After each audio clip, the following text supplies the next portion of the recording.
Hi, Wildcats. Happy Friday. I can't believe it's the end of our second week at home. I know many of you have been asking me, Ms. Tornquist, are we going back to school on Monday? Because last time when I talked to you, we counted out all of the days that we were planning on not being together. We counted out Monday, Tuesday, Wednesday, Thursday, Friday, and then another Monday, Tuesday, Wednesday, Thursday, Friday for 10 whole days at home. But as I've been telling a lot of you, all of the doctors and all of the scientists are working extra hard to make sure that our community is going to be a safe place to be with all of these super germs that are happening right now. So, according to the doctors and the scientists and the nurses and everyone who is working so hard to keep us safe, we are not going to be going back to school on Monday. I can't promise you when we will be able to go back to school, but just know that I love you, Miss Gudino loves you, your family loves you, even all those scientists and doctors and nurses, they love you too, even if they've never met you. And we all promise that we will get back to school as soon as we can, whenever that is. But until then, luckily, I don't just have one chapter book for us, but I have more chapter books for us as well. You guys, I think I showed this to you at school, and I said there's another book by the same author, Judy Blume, and it's what we call a series, which means in this book and in this book, they share some of the same characters, they share some of the same setting, they might even share some of the same problems and solutions. But in a series, there are even additional problems and solutions or additional important events, and sometimes they're even told from different perspectives. In Tales of a Fourth Grade Nothing, our first person perspective or point of view was from Peter. Peter was telling his story in this chapter book. But as we begin, otherwise known as Sheila the Great, this book in this series by Judy Blume is going to be told from a different perspective, a different character's point of view. Can anybody make a prediction based on our title? Who might be telling us their story in this chapter book? Do you think it's Peter again? What about Fudge? Is Fudge going to be telling us his story? Who thinks that it's Sheila? As I look here, there's some clues. I know the title is saying Sheila the Great. And if I look here in the middle, that doesn't really look like Peter, does it? It's a different character. So today we're going to begin reading, otherwise known as Sheila the Great. Tucker hasn't read this one yet, but I'm sure that he's going to love it just as much as you. Here we go. Let's go ahead and read.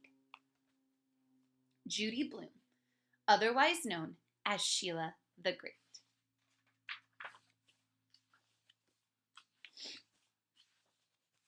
Chapter 1. I'm glad there's only one more week of school before summer vacation. Today was so hot. My clothes stuck to me and my brain felt tired all over. I didn't even finish math in school, so now I have to do it for homework. I walked into the lobby of my apartment building, thinking how good a big cold drink would taste. I pushed the up elevator button and waited. When the elevator got to the lobby, Henry opened the gate and I stepped in. Just as he was about to take me upstairs, Peter Hatcher and his dumb old dog came tearing down the hall. "Wait up, Henry," Peter called. "Here I come." "Please don't wait, Henry," I said. "The elevator's too small for that dog." But Henry opened the gate and waited. "This elevator can hold 10 people, or the equivalent," Henry said. "And I figure that dog is the equivalent of a person and a half. So with me and you and Peter and that dog, we've still only got 4.5 people." Sometimes I wish Henry didn't spend so much time thinking. "Hi, Henry," Peter said. "Thanks for waiting." "Anytime, Peter," Henry told him. "Excuse me, please," I said, stepping out of the elevator. I held my nose. "I can't ride up with that dog. He stinks." My heart was beating so loud, I was sure Henry and Peter could hear it. And I know Turtle, the dog, was laughing at me. He stuck out his tongue and licked the corners of his mouth. I'll bet he could taste me already. I walked down the hall with my head held high, saying, "Pee-you." Henry called, 10 flights up is a long walk, Sheila." "I don't mind," I called back. Henry was right. 10 flights up is a long walk. If she didn't take the elevator, that means she had to take the stairs. She had to climb 10 flights of stairs. That is long. By the time I got to my floor, I was huffing and puffing so hard I had to sit down on the landing and rest. Little drips of sweat ran down my face to my neck. Still, I think it's pretty smart of me to pretend that I hate Turtle because he smells. I always hold my nose when I see Peter coming with him. That way, Peter will never know the truth. I wonder what the truth is. After a few minutes, I wiped my face with the back of my hand and walked down the hall to our apartment. Mrs. Reese is the only person on our floor with a dog, and I don't worry too much about her, because her dog is so small she carries him around in her arms. She calls him baby and knits him little sweaters to wear in the winter. I pushed open our apartment door and went straight into the kitchen to get something to drink. "Is that you, Sheila?" my mother called. "Yes," I answered. "Did you have fun at Lori's?" "Yes," I said, gulping down a whole can of apple juice. "Is it still hot out?" Mom asked. "Yes." "Did you remember to bring home a quart of milk?" Oh, I knew I forgot something. "Sheila, did you bring home the milk?" Mom called again. "No, I forgot." I went into the living room then. My mother was reading a book. The CD player was on, and my sister Libby was twirling around in her pink toe slippers. She is 13 and thinks she's a great ballerina. I could hold my nose for the way Libby dances, but I'd get into big trouble if I did. My mother said, "You better go back down and get the milk, Sheila." I flopped into the big chair that tilts back and said, "I can't, Mom, I'm dead. I just walked up the stairs." "Don't tell me the elevator is out of order," Mom said. "No." "Then why did you walk up 10 flights of stairs?" "I don't know," I said. "I just felt like it." "Sheila, that was a very foolish thing to do in this heat," Mom told me. "Now go into your room and lie down for a while before supper." "Do I have to?" I asked. "Yes, you do. Libby will go to the store and get the milk." Libby did 3 flying leaps before she said, "Can't you see I'm in the middle of a routine?" "Your routine can wait," Mom said. "I need the milk for supper, and Daddy will be home soon." "But Mother, I'm in my leotard," Libby said. Libby used to say Mom like me, but since she started junior high, it's Mother this and Mother that. She is very strange. Mom told Libby, "You can put a skirt over your leotard and nobody will notice." Then she looked at me. "Sheila, what are you waiting for?" I said, "Go and lie down." Okay, I said, "I'm going." I took off my shoes and arranged them on the floor so that the toes pointed toward my bedroom. I line them up every day before my father comes home. It's part of a private game Daddy and I play. I'm always hiding somewhere, and Daddy has to find me. His only clue is my shoes. I invented this game when I was 7, and we've been playing it ever since. Libby said when she was 10, she acted a lot more grown up than me. I think she missed out on some good fun. Anyway, Daddy would be disappointed if I stopped playing our game. Libby and I share a bedroom. I stretched out on my bed while Libby turned the closet upside down looking for a skirt. "You are a pain," she said to me. "You know that, Sheila? You are a real live pain." I didn't answer her. "Why'd you walk up the stairs, huh?" I still didn't answer. "Did you see a dog in the elevator?" "I'll bet that's it. I'll bet Mrs. Reese was in the elevator with baby." "Wrong," I said. Libby finally found a skirt and pulled it on over her leotard. "Then I'll bet it was Peter Hatcher and Turtle." "Maybe it was, and maybe it wasn't," I said. "Chicken, chicken, chicken," Libby called as she left. I put my hands over my ears to show I wasn't even listening. Libby got back with the milk right before Daddy got home for supper. I jumped off my bed and crawled under it when I heard him say, "Hello, I'm home." I knew Daddy found my shoes when he called, "Aha! I'm coming to find a Sheila." It really isn't very hard for him to find me. There aren't that many places where I can hide. We only have 5 rooms. Still, Daddy always pretends that he doesn't have any idea where I might be. When he came into my room, he started opening my dresser drawers. He said, "No Sheila in here, No Sheila in there either. I laughed. Daddy knows I wouldn't fit into a dresser drawer. And as soon as I laughed, he lifted my bedspread and looked under the bed. Aha! I found a Sheila! I crawled out and kissed Daddy hello. Libby walked in then. I don't think you should encourage her to be such a baby, she told Daddy. I'm not a baby, I shouted. Then why don't you stop playing baby games, Libby asked. All right, Libby, Daddy said. That's enough. You see, Libby said, you're always on her side. I'm not on anyone's side, Daddy said. Let's forget about this and go have our supper. I've got some news for you. I was sure Daddy's news would be about our summer plans. We've been waiting and waiting to find out what we're going to do this summer. I wanted to take a trip to Disneyland, but Mommy and Daddy said, that's out of the question. When we sat down at the table and started to eat, Daddy said, we got the house! Oh, Buzz, Mom said, that's wonderful. I wish people would stop calling my father Buzz and start calling him Bertram. That's his real name. I feel so silly having a father named Buzz. What house? Libby asked. In Tarrytown, Daddy told her.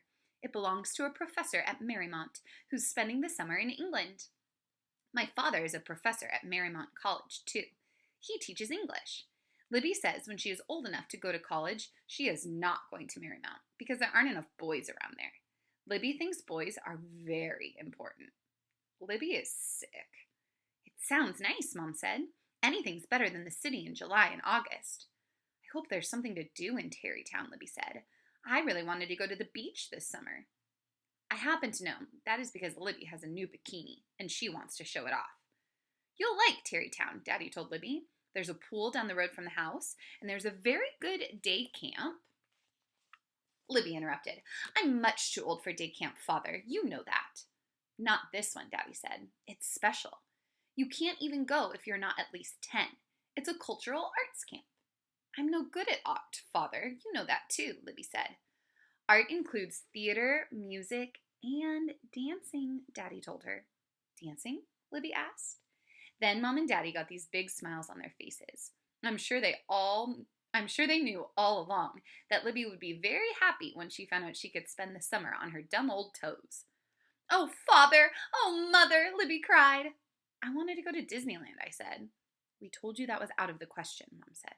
I know, but I still wanted to go. In Tarrytown, you can have your own bedroom, Daddy said. I can?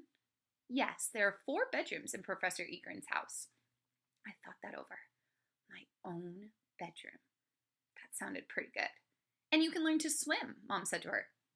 I don't want to learn to swim, I told her. We'll see, she said. We don't have to decide now. Can my bedroom be far away from Libby's? We'll see about that too, Mom said. Now, finish your string beans. All right, I'm going to pause for a second. Thumbs up or thumbs down? Have you figured out whose point of view we are hearing from in this story? It's definitely not Peter Hatcher. You're right. We're hearing from Sheila's point of view or Sheila's perspective.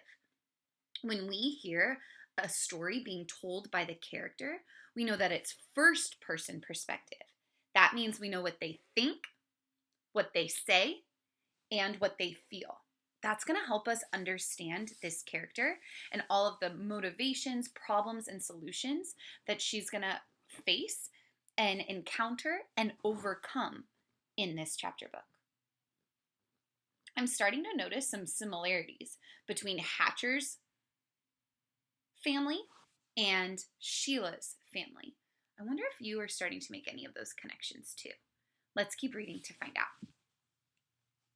The next day, I told Peter Hatcher, I'm going away for the whole summer. I'm going to have my own bedroom.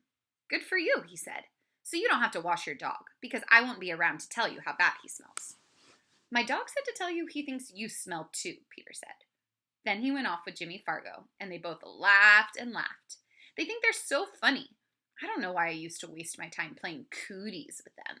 Maybe next year I'll get lucky. Maybe Peter Hatcher and Jimmy Fargo won't be in my 5th grade class. I met Mrs. Reese in the hall. I'm going away for the whole summer, I said. I'm going to have my own bedroom with flowered wallpaper and frilly curtains and little lamps shaped like candles. And she said, aren't you lucky? Baby would like to go away too, but he doesn't have any place to go. I told Henry I'd be away for 2 whole months. I'm going to sleep in my own bedroom, in my own canopy bed. Henry said, I'll really miss you, Sheila. Who's going to remind me how many people the elevator can hold? Henry and I laughed together. Did I tell you about the rug on my bedroom floor? I asked. No, Henry said, you didn't mention that. Well, it's very soft and fluffy, and it's all yellow except for a big red rose right in the center. It feels so good on your feet you never have to wear slippers, not all summer long. That sounds mighty nice, Sheila. I thought so too. The more I talked about it, the better it sounded. Spending the summer in the country, spending the summer in Tarrytown, spending the summer in a house, spending the summer in my own beautiful bedroom. It started to sound almost as good as going to Disneyland. I didn't even mind the packing and the ride to Tarrytown. I couldn't wait to see the house. I couldn't wait to see my bedroom.